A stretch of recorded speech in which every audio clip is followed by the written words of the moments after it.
Hello everyone, welcome to Value Education class. I am Marilyn Rodriguez. Today we are going to deal with the chapter Dignity of Human Persons. All human beings are born free and equal in dignity and rights.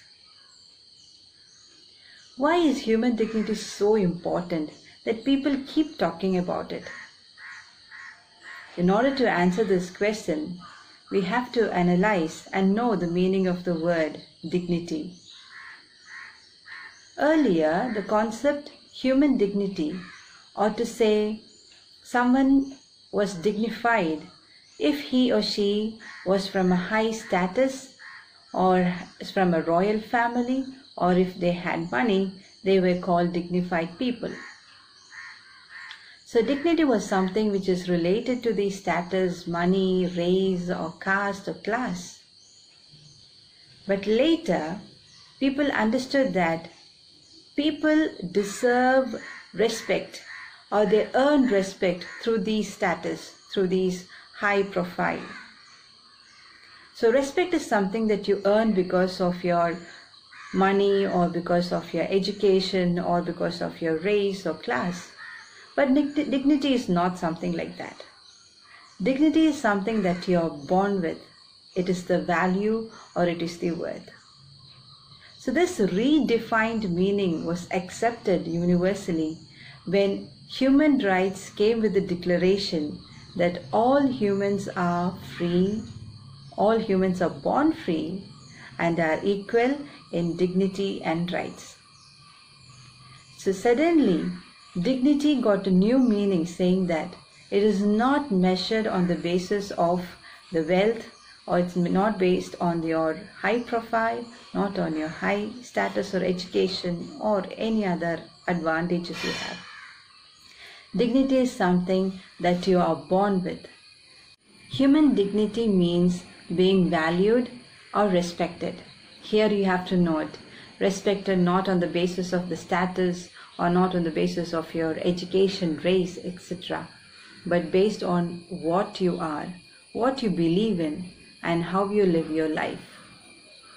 Every human being has a right to lead a dignified life, whether he is rich, poor, young, old, men or women.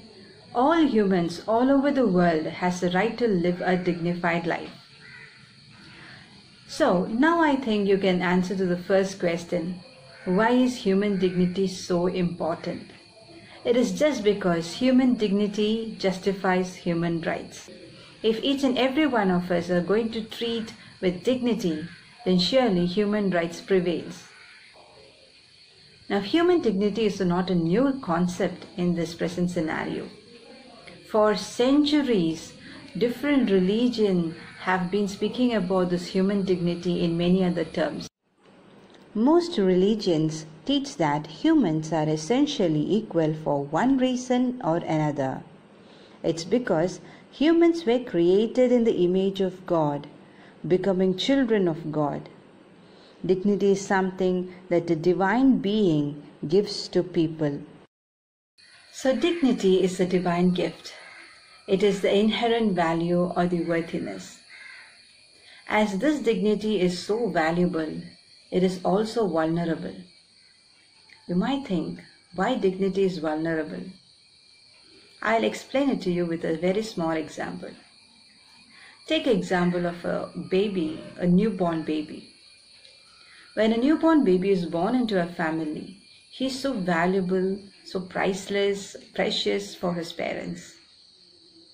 At the same time, if the newborn baby is not taken care of, if he is not fed, not met his needs, it is very sure that he will face a very troublesome life. He cannot survive by himself. This goes the same with the dignity as well. Even though we are born with the inherent value and dignity, if it is not taken care of by others, it is vulnerable. It can be harmed by others. This is the case around the world. Most of the people around the world are discriminated, their dignity is violated. Especially when it comes to women, we could see this in the large number. Women are discriminated for several reasons. I asked few people what do they think about women. They came up with several answers. Some of them are really shocking. I'll just read out the answer of one person. Please listen. What do I think of women? What a question. Women is no more treated as a slave as she was before. I love my wife and I feel that she must have a certain freedom. After all, she is a human being like everybody else. Don't forget that. But listen, do you really think that we can compare a woman to a man? That is just a fancy of imagination. A woman is made to bring forth children. Children need their mother and a husband his wife. Why make problem for nothing? I am not against women working outside the home, but when they get married, who will take care of their children? I don't want to say that woman is inferior to man. She is different, that's all. There are, of course, a number of tasks that can be done by women than the way men perform them. A woman doctor, for example, will take better care of children. But can you imagine a woman driving a lorry? That does not fit with her nature. We can be modern, but we have also to keep our 2 feet on the ground. I think that it is better for a woman to remain at home, take care of her children, and prepare meals for the family. She should not make problems and cause worries to her husband. That is why a man does not like to have too many daughters. The dowries may cost him too much. After listening to his speech, I'm pretty sure you understood the attitude of the person. He is the leader of the teachers' team. See, he's a well-educated man, but still he refuses to accept the value of the women. He's trying to differentiate what she should do, what she should not do, not giving her the choice to choose what she is able to do or what she is willing to do. This is the situation of the society. We can only help women uphold their dignity by teaching them self-esteem and self-respect. We have to decide not to encourage any kind of injustice done to women. We should also remember that all religion teaches that all human beings are equal. Let's just take a look into different religious traditions and men-women position in the society. Let's see the dignity of human person in different religious traditions. In Catholic tradition, Jesus Christ, the central figure of Christianity, has done more to elevate the status of women to a position of high honor and respect. The cultural attitude towards women in Jesus' day were deplorable. There was no such thing as equal rights. Women were treated as second-class citizens. Jesus restored value to women and treated them with honor and respect. Quoting from Bible, "There is neither Jew nor Greek, there is neither slave nor free, there is neither male or female, for you are all one in Christ Jesus." In Hinduism, according to the law of Manu, when women are honored, there the gods are pleased, but where they are not honored, no sacred rite yields reward. According to Buddhism, all beings are interdependent and relational.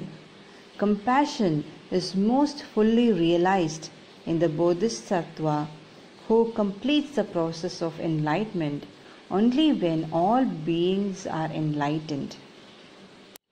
In Islamic tradition, when we quote from Quran, we understand God clearly stated that all humans are equal.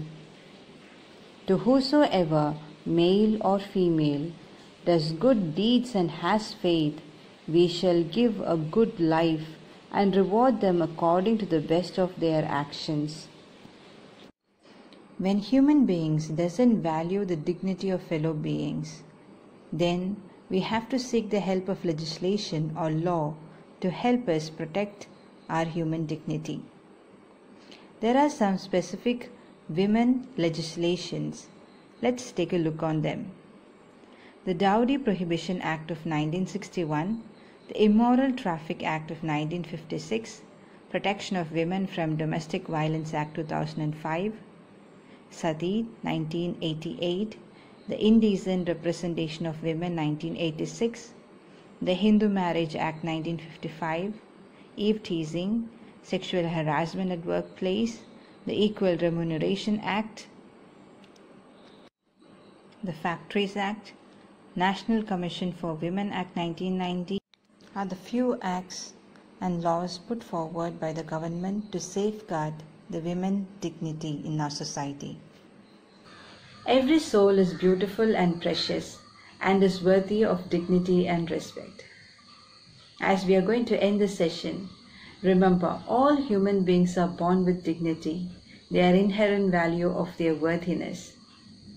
And each and everyone should treat others with the same dignity that we'd like to treat ourselves with. Praying and hoping that we will all be able to keep up this value in our life. Thank you for joining me today. God bless.